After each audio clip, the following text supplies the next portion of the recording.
Bom, pessoal, bem-vindos de volta. Agora nós vamos falar sobre liderança como agente de mudança.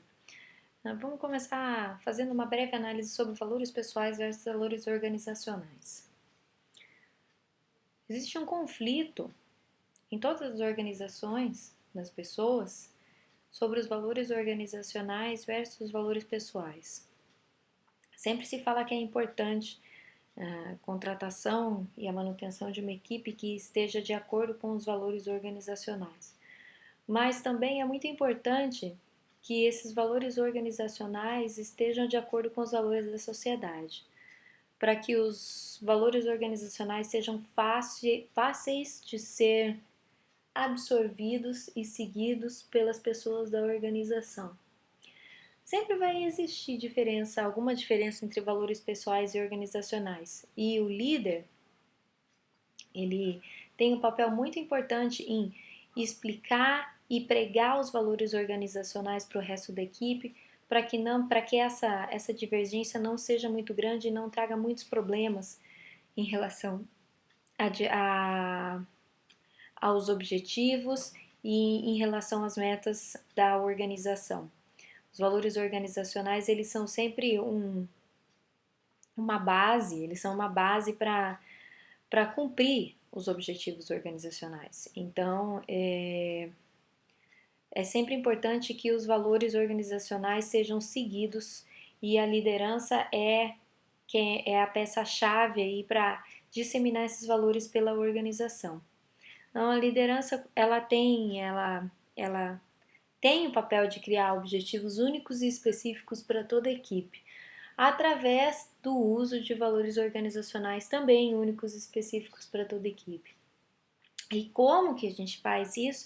Através de planejamentos, metas, objetivos e acordos cooperativos entre as pessoas e entre as equipes.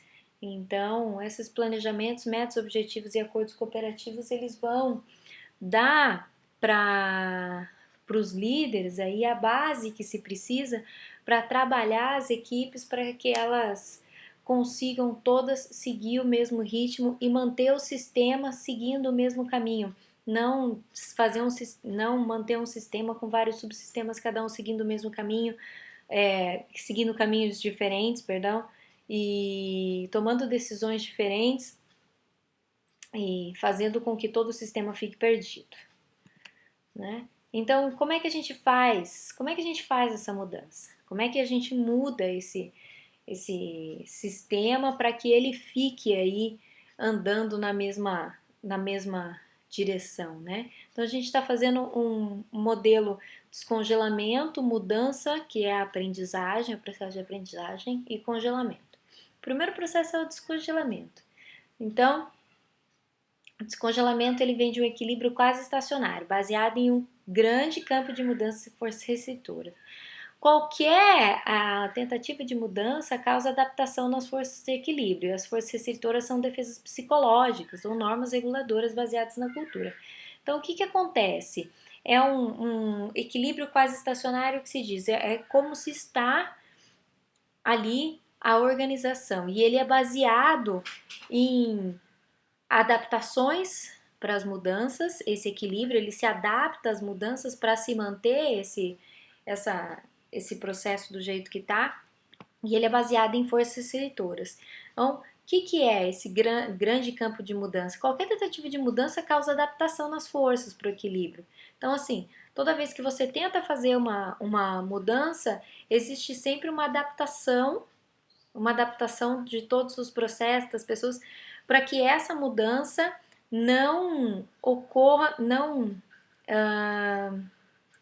para que essa mudança não desestabilize aquele equilíbrio que já está ali congelado, tá? Então, na verdade, o que acontece? Às vezes são feitas, né? Imagino que muitos de vocês já tenham passado por isso, situações que às vezes são feitos esforços para mudança, mas é até implantado algum sistema para que seja mudado alguma coisa na organização, mas o que acontece é que com o tempo, igual o pessoal fala, porque aqui não anda, porque com o tempo não vai, porque depois todo mundo para de praticar. É o quê? São adaptações que as próprias pessoas vão fazendo para que tudo volte a ser como era antes, mesmo com uma tentativa de mudança. E esse trabalho ele é chamado de eles são as forças restritoras, que aqui são as defesas psicológicas ou normas reguladoras baseadas na cultura. As pessoas elas têm medo de mudança. Todo mundo tem medo de mudança. Todo mundo tem medo de sair de um estado de equilíbrio para um estado de desequilíbrio. Então, o que acontece? Quando se vai aplicar uma mudança, essas forças restritoras, essas defesas psicológicas entram em ação para quê? Para que a adaptação regule essa mudança para se voltar novamente em um estágio de equilíbrio, né? Então, aí como é que então? Como é que então que eu vou fazer essa mudança? Como é que então que eu vou descongelar? Como é que eu vou tirar as pessoas da sua zona de conforto de verdade? Então, os processos de descongelamento. A SAV está no gerenciamento da quantidade de ameaça gerada versus segurança psicológica. Isso aqui é muito importante, essa quantidade de ameaça gerada versus segurança psicológica, tá? Toda mudança, ela gera uma ameaça. As pessoas, as equipes se sentem ameaçadas pela mudança. Então você precisa dar um nível de segurança psicológica para que as pessoas aceitem aquela mudança e não a vejam aí como uma ameaça, né? Então, quais são os estágios? Desconfirmação. Você gera insatisfação ou frustração resultantes do estado atual. Então você pode gerar essa insatisfação, essa frustração, porque às vezes os líderes estão frustrados ou às vezes uma equipe muito pequena. Não, é preciso gerar uma insatisfação, uma frustração em grande parte das pessoas da organização para que elas queiram mudar. Ela não pode ser passada para terceiro ou se tornar irrelevante, porque senão ela vai ser esquecida. Então o que acontece? Tem que se entender que a culpa dessa frustração ou insatisfação é de cada um. Não se pode passar nesse estágio de desconfirmação, porque o setor tal, é por isso que nós não crescemos, porque o financeiro, não, porque venda, não, porque... Não pode ser assim. Tem que se entender que a culpa é de todos, para que a insatisfação se entre em um nível pessoal. Próximo estágio. Ansiedade de sobrevivência, aceitar a informação de desconformidade como real e relevante. Então, houve a desconfirmação. O que acontece? Estamos insatisfeitos, estamos frustrados. É importante aceitar isso como o que realmente está acontecendo na empresa. Isso é real, isso é relevante. Nós precisamos sobreviver, nós precisamos mudar. Essa é a chave para a produção da mudança. É essa aceitação de que se você não sobreviver, você vai ser esquecido. Isso também entra no âmbito pessoal, igual a desconfirmação. Ela tem que ser colocada na cabeça de cada um. Se eu não mudar, eu não vou sobreviver. Ela não pode ser repassada para terceiros, ela não pode ser esquecida. Quando você cria uma situação dessa de desconfirmação e ansiedade de sobrevivência, o impacto psicológico é muito grande. Então, como você passa segurança psicológica para dar equilíbrio? Você faz trabalhos em grupo, nunca coloque trabalhos individuais, coloque os grupos para trabalhar juntos, delega tarefas e responsabilidades, sempre vai delegando as responsabilidades para as pessoas sentirem que a possibilidade de mudança está em cada um pode fazer a mudança, isso é muito importante.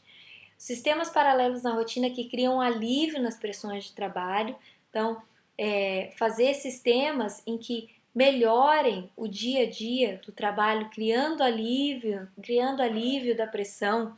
Então existem aí vários jeitos de se fazer isso, vocês podem ver, se você pegar as revistas ou assistir filmes aí, assistir palestras, você vai ver várias maneiras de se gerar sistemas paralelos.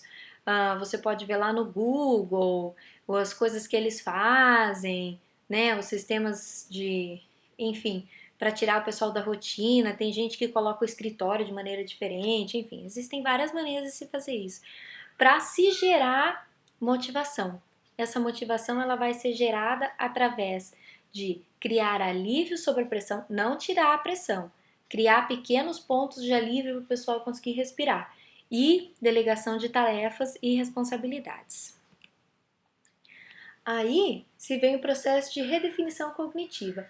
Como manter os colaboradores motivados, se tratando de valores, processos e atitudes? Como que você vai fazer tudo isso? O que você tem que mudar? O que você como líder precisa redefinir? Redefinir a maneira de como você trabalha para você conseguir fazer isso. Primeira coisa é a redefinição semântica. Lembre-se que as palavras podem significar coisas diferentes do que assumimos. É muito importante esse sistema, o seu sistema de comunicação se modificar. Nós, como líderes, temos que modificar o nosso sistema de comunicação. Por quê? Os líderes são vistos como peças-chave na organização e a equipe toda olha para o líder. O que acontece? Muitas vezes o líder fala coisas, nós no dia a dia falamos coisas e queremos dizer alguma coisa e as outras pessoas assumem diferente. Então, a redefinição da comunicação é muito importante. Ampliação cognitiva. Conceito pode ter uma interpretação mais ampla do que assumimos. É a mesma coisa. Então, assim, você tem que redefinir como você vai aplicar, como você vai falar, como você vai passar a comunicação para frente. Novos padrões de julgamento e avaliação. Âncoras utilizadas para julgamento e comparação não são absolutas. Isso também é muito importante. Como é que você vai julgar? Como é que você vai avaliar? É sempre importante você ter um modelo para avaliar resultados, para avaliar pessoas, mas é importante também você sempre pensar que isso não é absoluto. Que às vezes, né, às vezes não, sempre os modelos, nenhum modelo ele é completo. Todos os modelos têm suas falhas. Então, é importante entender que não se é absoluto, que não pode levar tudo ao pé da letra. É importante ter flexibilidade para se poder trabalhar em equipe de maneira correta. Então, você vai rever a sua maneira de comunicação, rever como você vai passar as informações de maneira completa e no processo de avaliação também ser mais flexível no processo de avaliação. Então aqui ó, nós temos aqui um vídeo, né? Como líderes inspiram ação. Vocês vão assistir esse vídeo agora, refletir sobre o poder da redefinição semântica para impulsionar as mudanças. Aqui ele vai falar muito sobre como passar as informações, como passar no que você acredita, como passar isso para frente. Esse vídeo é muito bacana. Aí você faz uma reflexão de 500, 750 palavras, o mesmo esquema que a gente está trabalhando, posta no Moodle até sexta-feira, dia 9/10. Aí depois nós vamos para o vídeo 3 da aula 2. Até daqui a pouco.